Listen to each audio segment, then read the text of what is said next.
Yeah, this is Howell from TGI Mondays, also as well from the Silly Vicar Show. And today it is a special TGI Extras Silly Vicar Geek Out Extra as we talk about pi and we talk about Pythagoras in our new Silly Vicar animation studio.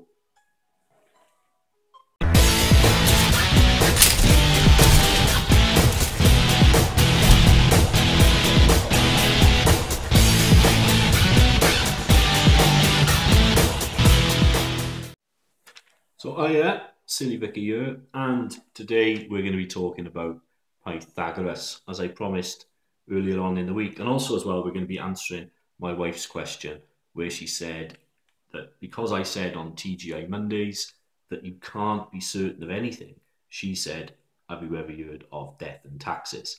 And she's dead right about death.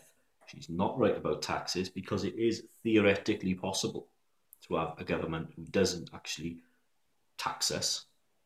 It is possible. Improbable, but possible. And the other thing we talked about on the Silly Vicar Show was how can we talk to aliens like Chewbacca? So we said on the Silly Vicar Show that mathematics is a universal law. So it doesn't matter what planet we're on in the universe, the laws of mathematics will always be the same. We said that we could talk to Chewbacca with this thing here, which is the Pythagoras' theorem.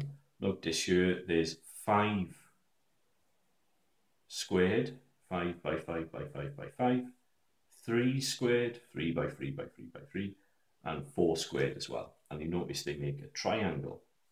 And that is an example of a theorem. So it doesn't matter, as long as all those squares are in that same ratio, 3, 4, 5, they will always reduce down to that theorem. So what you can do is, if you really wanted to geek out, what you could do is you could cut them up and you could count the number of squares there. So there's 9 squares there, there's 16 squares there, and there's 25 squares there. And that's how you know that they're equal. That's how you can work out the triangle. So that is a mathematical theorem. And in a real sense, that's the only thing that we can be absolutely 100% certain of are things like that, mathematical theorems. And they are universal right across the universe.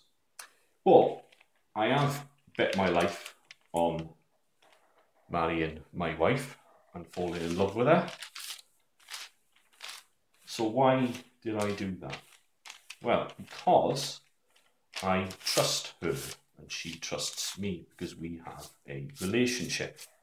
Now, in a relationship, you don't have certainty like you do with mathematics, but you do have evidence. Sorry about that. Someone sent me a text message. It's so annoying. Right, it was one of those stupid PPI ones as well.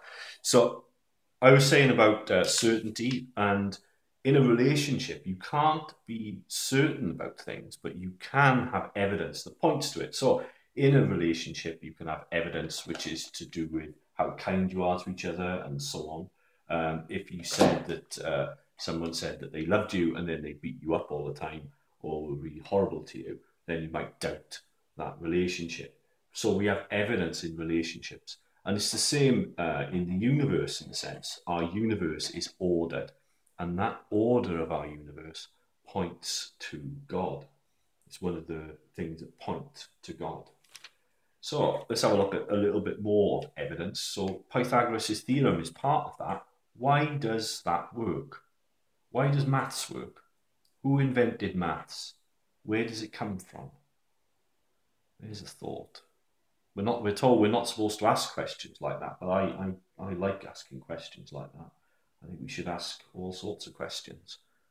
So let's have a think about something else. So let's think about something called pi, which is to do with circles. So I'll draw around this plate now. Oh God. Oh no. She's going to kill me. I've just gone and put this permy marker all on the plate. Anyway, I'll deal with that later. Okay, but Dead. Right. So in a circle, we know that the ratio between the diameter, which is the bit that goes across the circle, and the circumference, which is the length of the circle around the circle, is something called pi. And that's a number. It's 3.14159265359 and so on. So that's pi. So if we times the diameter by that ratio, we will always get the circumference. That's how it works. But the weird thing with pi is it's not in a sequence. Now, lots and lots of things in the universe are in sequences, and here's one of the most famous sequences. It's 0, 1, 1, 2, 3, some things in here, 5, 8, 13. Now, if you look at those numbers there, they're in a sequence, and you can work out what the next number is going to be in the sequence. Because if you notice, they're all 1 plus 1 is 2, 2 plus 1 is 3, 3 plus 2 is 5, 5 plus 3 is 8, and so on. So we know if we add together 8 plus 13, we get 21. And if we add 21 plus 13, we get the next number in the sequence, 34. On and on and on and on. You get these on Facebook, and it always says, only a genius can get this. Yeah. So that's a sequence. Now, pi, if you look at it, is completely random. It's what's called an irrational number, because you can never work out what the next number in the sequence is going to be, because it's irrational. There's also something called transcendental, which I quite like that. So it's a transcendental number. And basically that means that you can never work out what the next number in the sequence is going to be, so they don't repeat, basically. So now that tells us something about God, and it tells us something about our universe as well, is randomness gives rise to order. If we look at our universe, loads and loads and loads of things are made of circles or spheres, and this thing pi comes up not just in circles like boring old maths, it comes up in these things, which is a wave, and light and all sorts of energy travels in waves, and pi is used to work those out as well. So if we think about it, everything in our universe, which is a sphere, has got a random number which gives rise to the orderliness of the circle. The random number, like that, well, you can see it now. The randomness of pi gives rise to the orderliness of the circle. Randomness can be associated with death. So from randomness comes life. From death comes life. Who does that sound like? Because you would think that something random would give rise to something which is, again, random. But it doesn't. Randomness gives rise to order. So to finish off, what we're going to think about as well now is, that's another text message. What we're going to think about now is this. Listen to this.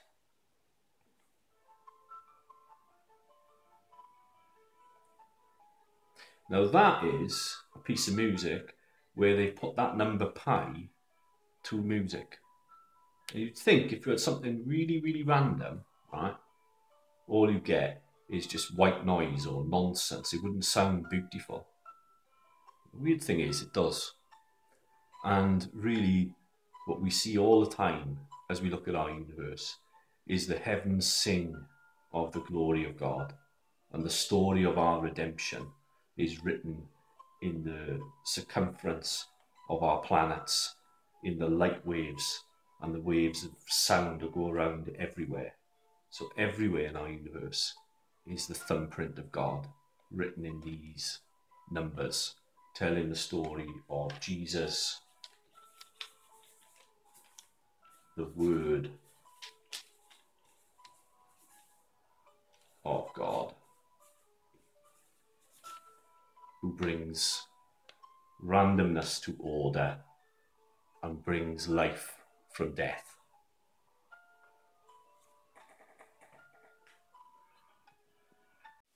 So have a think about everything in our universe which is a circle or a sphere, and think about other examples of randomness bringing forth order in our universe. Have a think about that.